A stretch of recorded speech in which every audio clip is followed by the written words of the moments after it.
மழை கொட்டிக் கொண்டிருந்த ஒரு மாலையில் சாலையோரத்தில் ஒரு குட்டி நாய் நடுங்கிக் கொண்டே உட்கார்ந்திருந்தது.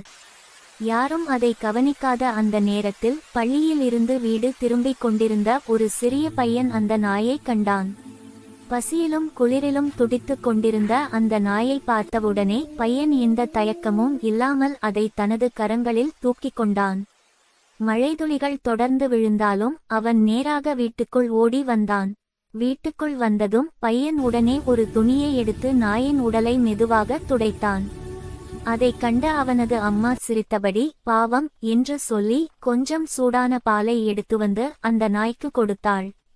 நாய் மெதுவாக குடித்தது, பாதுகாப்பாக இருப்பதை உணர்ந்தது.